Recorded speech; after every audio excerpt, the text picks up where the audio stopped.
Welcome again to another lesson for English language. So this time it is for Form 2. We are using the past textbook and the topic is health and environment. First of all, let's look at the learning standards. There are 3 learning standards here. First, we have reading 3.1.1. Understand the main points in longer text on an increased range of familiar topics. Then we have listening 1.1.2. Understand independently specific information and details in longer text on an increased range of familiar topics. Then we have the last one. The main skill is for writing 4.1.5. Organize, sequence, and develop ideas within short text on familiar topics. And then we have the complementary skill, reading 3.1.3. Guess the meaning of unfamiliar words from clues provided by other words and by context on the increased range of familiar topics. So for the pre-lesson, let's look at the picture here. So what are these? Now you're going to watch a video. The title is Smoking versus Vaping. You can see the link for the YouTube video on this slide. Cigarettes and marijuana have been used for centuries, but only recently has the process of vaporizing these substances become popular. So, what does science have to say about this technology? Is it actually better for you? When smoking normally, the heat from fire causes substances to change from a solid state to a vapor. In cigarettes, this releases nicotine, which is absorbed into your bloodstream through the lungs, causing increased heart rate, constricted blood vessels, release of dopamine in the brain, and feelings of alertness. But because nicotine is a stimulant, once it's no longer present, you crash and crave more, which ultimately leads to addiction in many people. In the case of marijuana, the active component THC is aerosolized and follows the same pathway into your body, but with different effects which we explain in our video, Your Brain on Marijuana, here. Smoking only takes 6 seconds for the active compounds to reach your nervous system, unlike chewing tobacco or eating edible marijuana, which takes much more time, but you have to inhale smoke in the process. This smoke consists of partially burned particles which creates tar in your body, has cancer-causing effects, blackens teeth, and destroys taste buds. This is where vaping comes in. If you can heat the active components enough to become aerosolized without starting a combustion reaction with the other compounds, then you theoretically get fast effects without the damage of smoke inhalation. Vaping typically involves a glass or metal chamber which has an electrical current passing through it. This way it can heat to a controlled temperature, creating a vapor with minimal combustion, meaning you inhale much less smoke. For marijuana users, vaporizers have become popular as the plant material can be heated to a specific temperature, usually between 185 to 210 degrees Celsius, allowing just the THC-containing vapor to be extracted.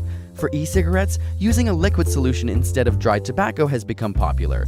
This e-liquid contains water, nicotine, a base, and occasionally flavorings, and vaporizes at a much lower temperature. But this is where things get tricky. The e-liquid contains a base similar to that used in cosmetics and food, which helps maintain moisture without creating sogginess. One common base called propylene glycol, which is used in theatrical smoke, is known to cause irritation to the eyes and respiratory infections. So what's going to happen after prolonged inhalation in e-cigarettes? Scientists are still studying these effects, and even though in America the FDA has given the seal of approval, much is still unknown. E-liquid can also differ greatly between manufacturers, with barely any regulation for additives. Some have been found to contain diacetyl, a chemical that is known to give butter its buttery taste. Inhalation of this chemical can lead to scarring in the lungs known as popcorn lung, named after hundreds of workers inhaled the chemical in a microwavable popcorn factory and suffered irreversible lung damage. This is an example of how the lack of quality control in e-cigarettes should be a significant concern. But current evidence does indicate that vaporizers administer nicotine with far less adverse effects due to decreased carcinogenic products and smoke inhalation. But less harmful does not mean safe.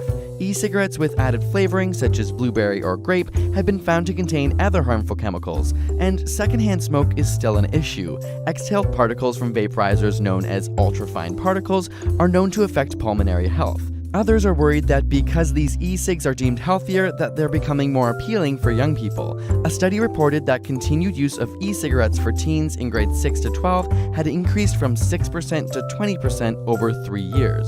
On the other hand, much of the information we have on the adverse effects of smoking comes from long-term studies, with cancers appearing much later in life. Since vaporizer use is relatively new, we simply don't have the same access to longitudinal studies. So we'll wait to see what the future brings. Special thanks to Audible for supporting this episode and giving you a free audiobook at audible.com/ASAP. This week we wanted to recommend the book Elon Musk, Tesla, SpaceX, and the Quest for a Fantastic Future by Ashley Vance, which explores the full spectacle and arc of the genius's life, work, and vision. You can get a free copy at audible.com/ASAP or any others of your choice from a massive selection. We love them as they're great when you're on the go. Don't forget to ask your burning questions and subscribe for more weekly science videos. For the video, we have some comprehension questions, which is task 1. So answer these questions. Number 1, when tobacco e-cigarette is burnt, what does it produce? Number 2, how does e-cigarette work? Number 3, what are the 3 chemicals produced in e-cigarette? Number 4, give 2 health problems caused by vaping. Number 5, what is formaldehyde used for in a science lab? Number 6, explain the term popcorn lung. Number 7, what does flavoring in e-cig contain?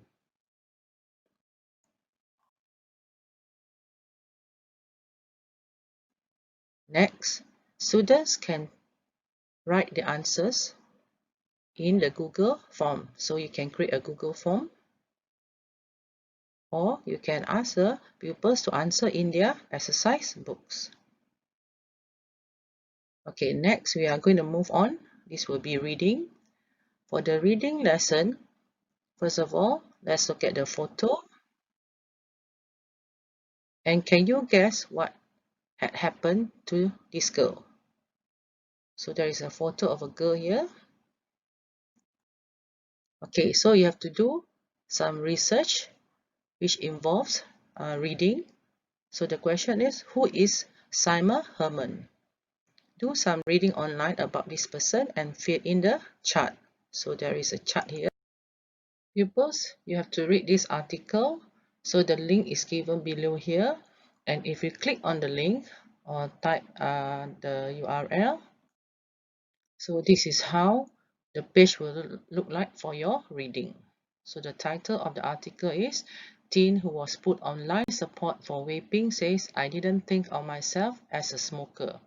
So you can read the article, scroll down, you can watch a video also, and you can read more about this girl whose name is Simon Herman. Then you can complete this chart. In this chart, you can see there are 1, 2, 3, 4, 5. There are 5 questions. First of all, who is she? So you can write her name here. What happened to her? What was the incident? When did the incident happen? And how did it happen? And what have you learned from her? So you can fill in this chart. And then you can also share it with your pupils or friends in the class. You can paste it on the walls in the class, or you can have group sharing where the students will share the answers with different groups. Or you can also write the answer in a Padlet. So you can put the link and also give the QR code for the Padlet. Credits to the video on YouTube is by ASAP Science. Thank you. That's all. That's the end of the lesson for this unit. Bye.